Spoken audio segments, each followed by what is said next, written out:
Que la bénédiction de Dieu le Père, de Dieu le Fils et de Dieu le Saint-Esprit soit avec vous et toute votre famille. Que la paix qui surpasse toute intelligence, la paix qui calme les tempêtes de l'âme et du cœur, enveloppe votre foyer en ce moment même. Je vous invite à respirer profondément, à relâcher les tensions du jour. Permettez que la présence aimante de Dieu vous couvre comme un manteau sacré, un bouclier de lumière impénétrable. Dans cet espace de prière, nous nous unissons en esprit et en vérité. Nous nous unissons non pas comme des étrangers, mais comme des frères et sœurs, enfants du même Père. C'est en ce lieu secret de la présence du Très-Haut que nous déposons nos vies. Nous y déposons nos maisons, nos mariages et, de manière très spéciale, nos enfants. Nous déclarons que c'est un temps sacré, un moment scellé par la protection divine. Le ciel touche la terre et les anges du Seigneur campent autour de nous. Ils nous apportent la certitude que nous ne sommes pas seuls. Que chaque parole prononcée ici soit comme un encens doux qui monte vers le trône de la grâce. Que le Saint-Esprit lui-même soit notre guide, notre consolateur et notre intercesseur. Au nom du Seigneur Jésus-Christ, par le pouvoir de son sang versé sur la croix du Calvaire, nous nous levons en autorité spirituelle sur chaque foyer ici représenté. Nous déclarons que toute puissance du mal, tout esprit de division, de discorde et de confusion, ce qui tente de s'infiltrer dans nos familles, est maintenant réprimandé et subjugué. Nous repoussons toute flèche enflammée de l'ennemi lancée contre nos mariages, contre l'esprit et le cœur de nos conjoints. Nous brisons toute parole de malédiction, toute peste héréditaire. Nous brisons tout joug de maladie et de dépendance qui aurait pu passer de génération en génération. Nous annulons les effets des paroles de critique, d'amertume et de mépris libérées dans nos maisons. Nous déclarons que le cycle de la douleur est brisé. Nous ordonnons que l'esprit de rébellion et de désobéissance qui attaque nos enfants soit réduit au silence et perde toute sa force. Au nom de Jésus, nous couvrons la vie de nos fils et filles avec le sang de l'agneau, du sommet de leur tête jusqu'à la plante de leurs pieds. Nous déclarons qu'ils sont la propriété exclusive du Seigneur, qu'ils ont été achetés à grand prix et qu'aucune arme forgée contre eux ne prospérera. Nous proclamons la victoire du Christ sur nos finances, sur notre santé, sur nos relations. Avec autorité, nous déclarons que nos foyers sont des territoires du royaume de Dieu, des lieux de paix, d'amour, de sainteté et de refuge. Là où il y a des ténèbres, que la lumière du Christ resplendisse. Là où il y a de la tristesse, que la joie du salut inonde. Là où il y a des blessures, que le baume de Galaad apporte guérison et restauration complète. C'est notre foi, c'est notre déclaration au nom qui est au-dessus de tout nom, le nom de Jésus. Maintenant, je voudrais vous inviter à apaiser votre cœur pour méditer ensemble sur l'une des histoires les plus touchantes et révélatrices de toute l'Écriture. C'est une histoire qui parle directement au cœur de chaque père, chaque mère, chaque fils et chaque fille. C'est la parabole du Père miséricordieux et du Fils prodigue, trouvée dans l'Évangile de Luc, au chapitre 15. Imaginez la scène. Un père, propriétaire terrien, avec 2 fils.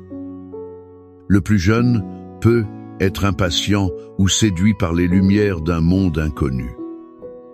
Il s'approche de son père et fait une demande qui, dans cette culture, équivalait à souhaiter sa mort. Il dit « Père, je veux ma part de l'héritage ». Il ne voulait pas attendre. Il voulait vivre sa vie, à sa manière, loin des yeux et des règles de son père. Le cœur de ce père a dû se briser en 1000 morceaux. Quelle douleur profonde de voir un fils rejeter tout ce que vous avez construit, tout l'amour que vous avez dédié. Même ainsi, le père, dans un geste de respect douloureux pour la liberté de son fils, partage les biens. Et quelques jours plus tard, le jeune homme part pour une terre lointaine. Loin de chez lui, il plonge dans une vie de plaisir vain. La Bible dit qu'il a tout gaspillé en menant une vie désordonnée. L'argent, qui semblait infini, a disparu. Les amis, qui étaient nombreux dans l'abondance, ont disparu. Et pour aggraver les choses, une grande famine a frappé cette terre. Celui qui fut un jour fils d'un homme riche se retrouve maintenant seul, affamé.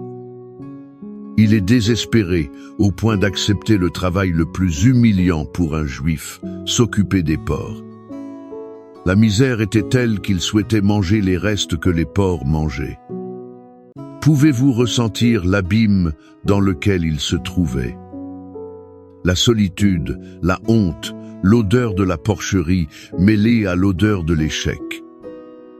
C'est là, au plus bas de sa vie, que l'Écriture dit qu'il est rentré en lui-même. Il s'est souvenu de la maison de son père.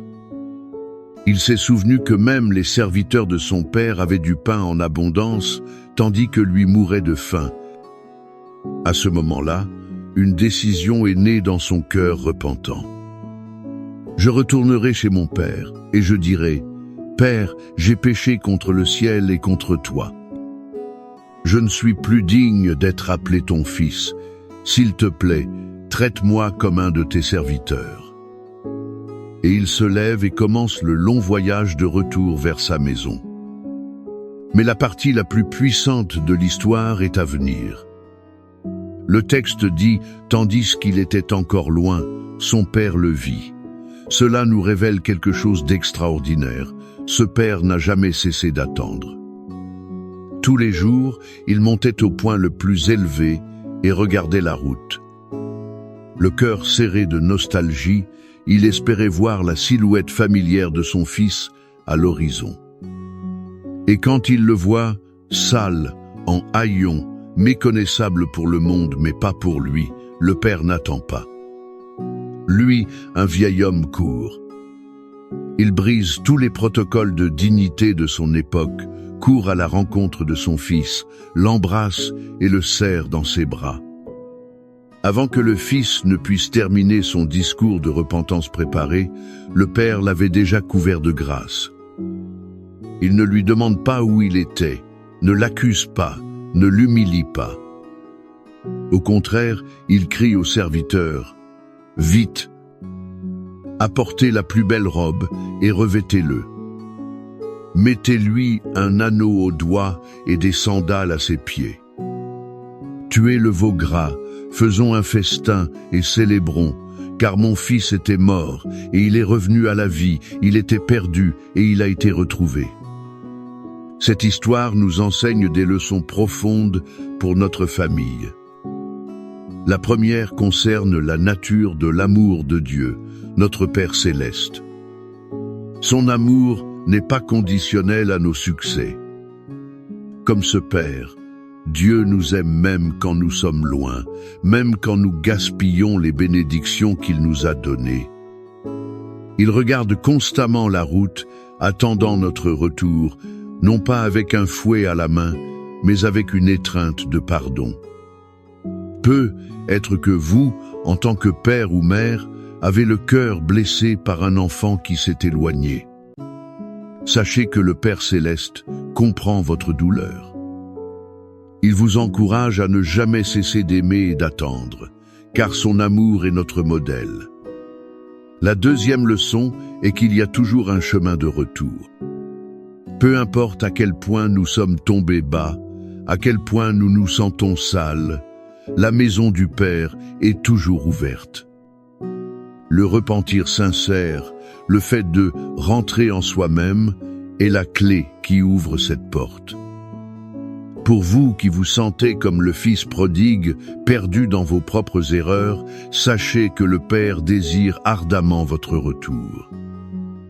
Il ne veut pas vous traiter comme un serviteur, mais restaurer votre identité d'enfant bien-aimé, de fille bien-aimée. Et la troisième leçon, peut être la plus difficile, vient du frère aîné. Il est rempli de colère en voyant la fête organisée pour son frère qui avait failli. Il représente notre difficulté à pardonner, notre tendance à mesurer la grâce de Dieu avec notre propre règle de justice. Combien de fois, au sein de nos propres familles, gardons-nous des ressentiments? Nous refusons de célébrer la restauration d'un frère, d'un conjoint ou d'un parent. La réponse du Père à son Fils est une invitation pour nous. « Mon Fils, tu es toujours avec moi, et tout ce que j'ai est à toi. » Mais nous devions célébrer, car il était mort et il est revenu à la vie. Le pardon et la célébration de la restauration sont le cœur de la famille de Dieu. Vous voyez-vous comme le Père qui attend, comme le Fils qui doit revenir, ou comme le frère qui doit apprendre à pardonner?